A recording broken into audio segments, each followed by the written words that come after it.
Bonjour et bienvenue, Faisal Afidi, formateur et coach en développement personnel.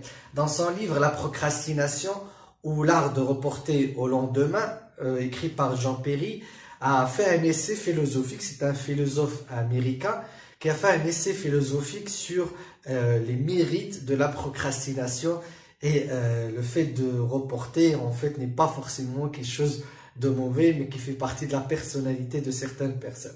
Elle a même eu une sorte de prix Nobel pour cet essai. En fait, c'est pas un prix Nobel, c'est un prix Nobel comique, c'est un IG Nobel qui récompense tous les essais ou tous les travaux qui sont comiques, qui sont insolites. Et donc, dans ce livre, il y a quand même quelque chose qui est très important à apprendre, c'est que, comme lui il l'appelle, la procrastination structurée ou le report structuré, c'est qu'il y a des fois ou souvent une bonne raison pour laquelle nous avons reporté ou nous reportons une tâche. Alors tout d'abord, répondre à la question que beaucoup d'internautes ont posée sur Internet, qu'est-ce que la procrastination? La procrastination est un terme franglais ou anglais à la base qui veut dire laisser les choses pour plus tard. C'est tout simplement le report. Et donc, pareil, ce que je veux expliquer ici, c'est que le report peut être, ou la procrastination peut être ton ennemi, mais également ton ami. Elle peut être ton ennemi, mais également ton ami. Quand est-ce que la procrastination ou le report peut être ton ennemi?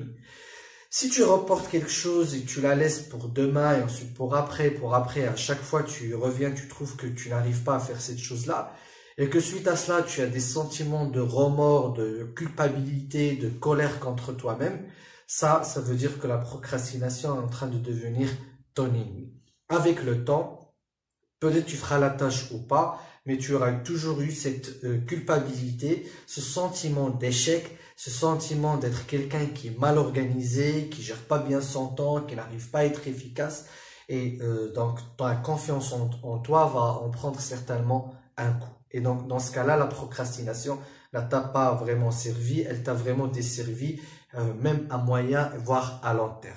Maintenant, quand est-ce que la procrastination deviendra ton ami?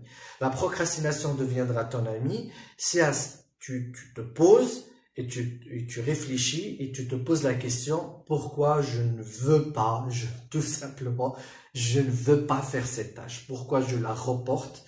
Pourquoi j'en ai pas envie, j'ai pas envie de la toucher, pourquoi je me trouve toujours des excuses, pourquoi j'ai envie de laisser tomber cette tâche. Parce que c'est ça en fait, tu n'as pas envie de la faire, tu n'as pas envie de la mettre sur ta to-do list, tu as envie de la laisser tomber.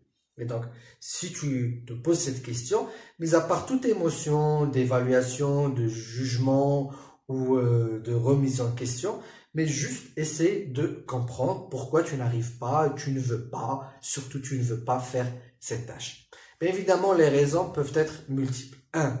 C'est trop compliqué, tu ne sais pas la faire, et tu ne t'avoues pas cela, donc tu n'as pas les outils et tu ne sais pas, et tu as peur de mal faire, et donc tu as peur d'échouer.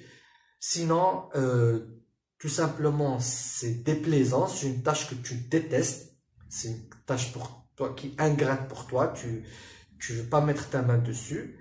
Sinon, au fond de toi-même, il n'y a pas d'intérêt à la faire du tout. Tu l'as noté à un certain moment sur ta to-do list, tu pensais que c'est bien de la faire, mais finalement, ça n'a pas d'intérêt.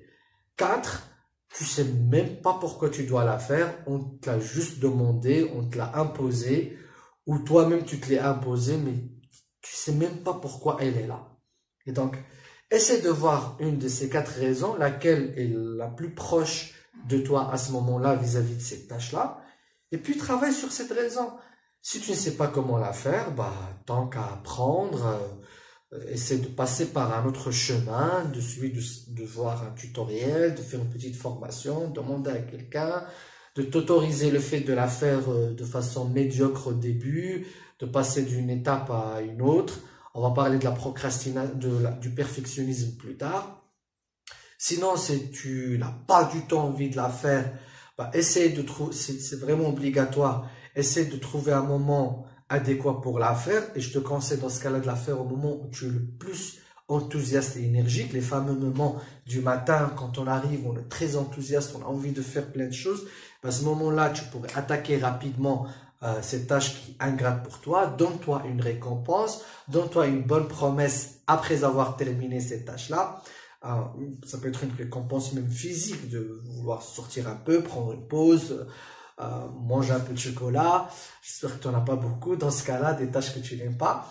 Et donc, sinon, si tu ne sais pas pourquoi elle est là ou si on te l'a imposée, bah, c'est à toi de revoir si tu as besoin vraiment de la faire ou pas. Bah, sinon, dans ce cas-là, tu la zappes complètement, tu l'élimines complètement.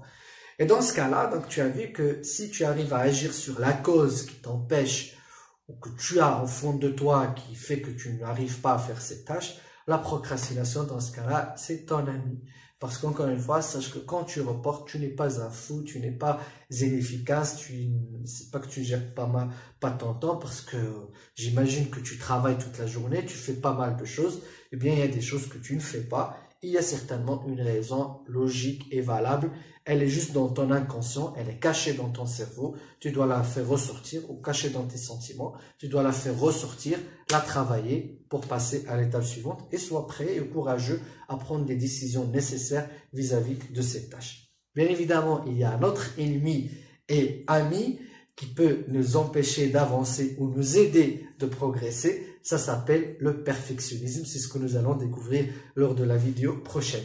N'oublie pas, abonne-toi à ma chaîne YouTube, appuie sur abonner ou sur la petite cloche qui va te permettre de recevoir les vidéos une fois elles sortent. Et puis, si tu as aimé cette vidéo, tu vas bien m'aider, s'il te plaît, en mettant un like dessus. Comme ça, je pourrai mieux la faire connaître. Et n'oublie pas de t'abonner également à ma newsletter. Tu trouveras le lien d'inscription au-dessous de cette vidéo. Et je te donne rendez-vous à la vidéo prochaine. Ciao, ciao!